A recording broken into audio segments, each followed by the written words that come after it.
interesting Epica coincidence last night's shift. So my last client, she brought up music and she brought up the band Epica. And it's interesting because I told her I like that band.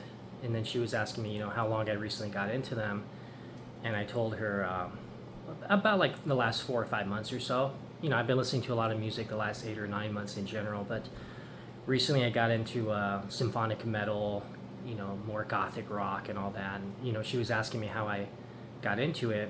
And I basically told her, just chatting with ChatGPT, basically I mentioned I like Evanescence and any band that's similar.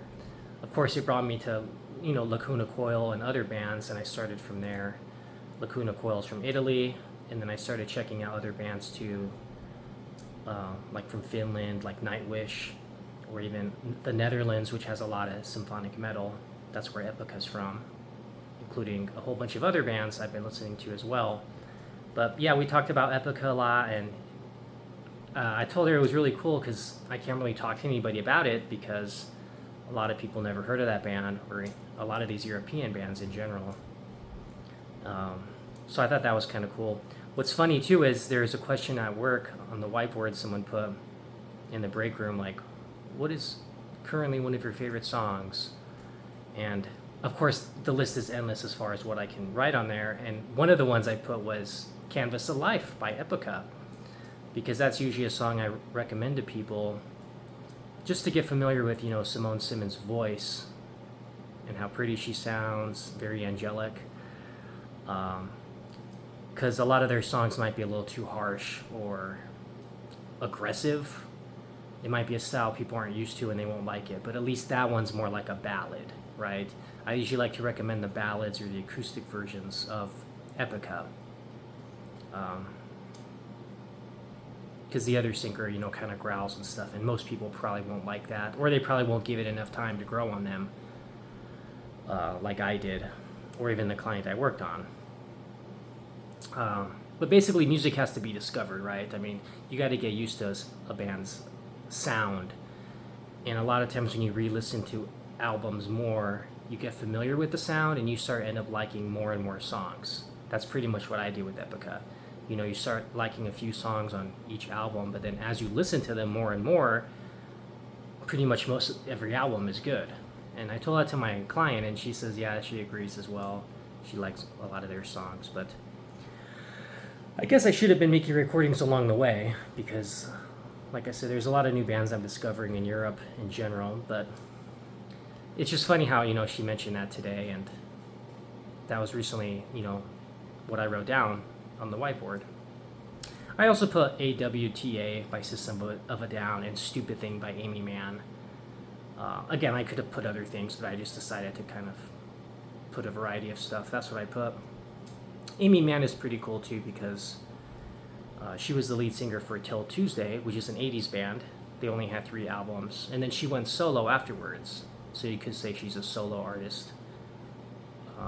And she's really good solo. She's got more selection and a lot more better songs than her band Till Tuesday.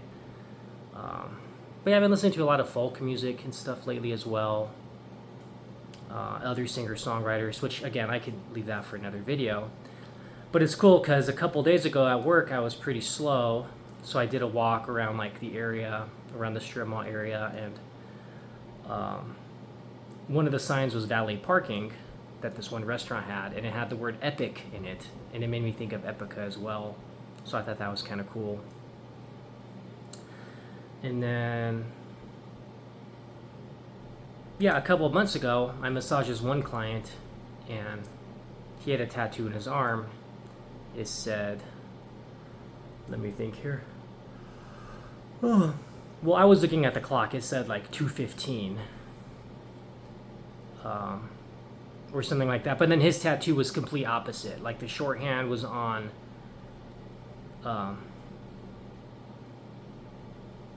one of the numbers, and then the longhand was on the other. But I saw it in reverse. So as I was literally massaging his arm, the clock was reading the same thing.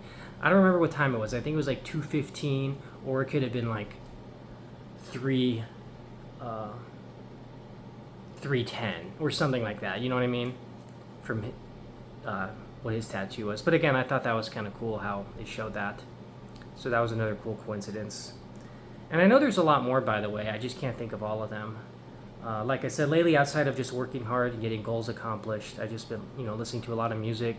If I'm not working or doing errands, I'm either sleeping, doing dishes, laundry, but just, yeah, jamming out to some music, watching YouTube videos, and yeah, just discovering a lot of good music in general. So it was cool to talk to my client who I've seen for a while, but when she brought that up, that she's been listening to them for like the last 10 years, I'm like, well, that's cool. I just recently discovered them. Again, it's just awesome how there's other people out there who listen to the same music if you talk to enough people. Now, mind you, I've been listening to other stuff too, like System of a Down, Alice in Chains, which, by the way, that makes me think of something else. Because I did mention Alice in Chains to this client as well. She said she's never heard of them. And I told her, they're real popular in the early 90s. But I went online today. There was some article stating how this week will be the 30-year reunion on when the MTV Plug performance they did happened. I'm like, wow, what a coincidence. I happen to bring up Alice in Chains, and they happen to be having like a 30-year reunion on when that concert happened. But another cool thing with that is, I just thought of, was this one client who I recently saw maybe 3 weeks ago. He recently told me like a couple of months ago that he went to that concert, and he said there's only like maybe 60 or 70 people. It was less than 100 people, I think he said, and he was sitting right behind Metallica. He said the band Metallica was there watching. I'm like, that's so cool. Of all the people who went, I actually know this guy, and I've been massaging him for like 15, 16 years. And he showed me the ticket stub of the concert. He had it inside the jewel box of the MTV Unplugged that they did. So I thought that was really cool too. But anyways, I told this client about Garbage too, because I've been listening to them again too. More so in their albums. I've been doing Spotify a lot, and it's nice because I can listen to a lot of albums of these bands. And yeah, they have a lot of nice songs too. And I basically told her about that band and how amazing, Shirley Manson is. And she said she'll check them out, and I'm sure next time she sees me for a massage, she'll tell me her thoughts. But I really like that band as well. I like singers that connect with me and resonate with me, even if Shirley Manson's not the most technically, good singer. I mean, she's good enough, right? But it's her emotions, mood, and humor that comes out. Like, when she sings, it's believable. And to me, I think singers like that are a lot better than just someone who might be a vocal powerhouse, but then is just kind of reading the script, so to speak. You know what I mean? But yeah, I've been getting into Garbage. And then, like I said before, Epica, I was getting into Lacuna Coil a lot. I listened to all that band's albums multiple times. And I know they've been around for like 20 plus years, just like Epica. So it's just crazy how I'm finding out, learning about these bands and listening to them. So that's why I like Spotify. I like to listen to actual albums and get familiar with, the artist and seeing their whole catalog.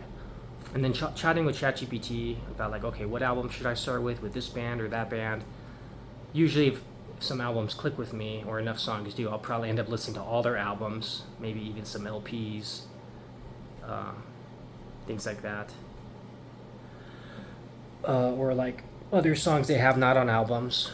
But yeah, it's just kind of cool though to explore the music and all that, and going down listening to stuff I haven't heard in decades, or songs I listened to a lot in the 90s or even late 80s when I was a kid. I love the 80s music as well, classic rock. I mean, I'm kind of all over the place, but like I said, lately I've been listening to some folk music, which is amazing. So bands like, or not bands, singers like, Eva Cassidy, Kate Wolf, Susanna Hoffs, she's good. She's a singer for the Bangles. And again, her solo stuff is a lot better than her songs with the Bangles. She definitely has more selection and better songs to choose from, I think. But who else? Oh yeah, Joan Baez, she's really good. Been getting into her lately. The Diamonds and Rust album is amazing. Eva Cassidy, I really like Eva by heart. And then I can't think of the ones on the top of my head with Kate Wolf, but yeah, all those singers are just really good. And they're very calming and soothing, and I'm really digging folk music lately. So, kind of helps me wind down. So, oh yeah, this other band is good too, Amaranth. They're from Sweden. So I've been listening. I pretty much listen to all their albums. And then Canada, The Birthday Massacre, probably one of the most atmospheric bands I've ever listened to. You could say them and The Gathering from Netherlands. They're also really good. I really like that band. I told one of my Facebook friends about them, and he's listened to the Mandolin album and Nighttime Birds, several times each. And I told him, yeah, those are their best two albums. Or their best albums. They have other good songs on other albums, but they're not as good. But I really like that band as well. And I'm glad I discovered them too, because they have a really nice sound to them. So, like I said, a lot of these European bands are really legit, and I'm going to keep listening to more as time goes on. What was some other ones too? Oh yeah, Zondria of Germany, Blackbriar, Within Temptation. Both of those bands are also from Netherlands. I've been listening to some Gojira. One of my coworkers brought them up. They're from France, I believe, and they're really good. So yeah, just different bands. The Cardigans, they're from Sweden too. Although I grew up knowing about them because they're a band in the 90s as well. But yeah, I've just been listening to a lot of alternative, some Metallica, Pantera. Vulgar Display of Power, that album's amazing. My favorite Metallica album is And Justice for All. I think that album's very poetic. They have a lot of good songs. Of course, I really like Ride the Lightning as well. And the Black Album. Those are probably my top 3 albums of them. But like any band, any song, you have to be in the mood for it to click with you. But anyways, I'm just kind of rambling now. Just thought I'd put out this video. Haven't done a video in a while, so I just thought I'd, post this. And if I think of any more coincidences or other things, I guess I can post it later. But yeah, I'm just gonna eat some more snacks here and then try to wind down. Oh, I had a pretty busy day today. 7.5 hours of massage. Yesterday I did 8 hours of massage, so yeah, just being busy with my job. At the end of this month, I'll be at my job for 3.5 years, so that's been fun. And just enjoying my time there. And life is good. Just gotta be grateful and appreciate the little things in life, like music, Music will always be there for us. And yeah, it's good for the spirit. So it's been helping me cope lately, and like I said, it's nice because I can literally listen to albums and songs while getting stuff done anyways. I can't just sit in front of the TV and watch things for, hour and a half or 2 hours. Even binge watch like 5 or 6 hours. That's just not me, I'd rather listen to like multiple albums of artists or certain songs I'm in the mood for. But yeah, I guess I'll leave it at that for now. Till next video, peace.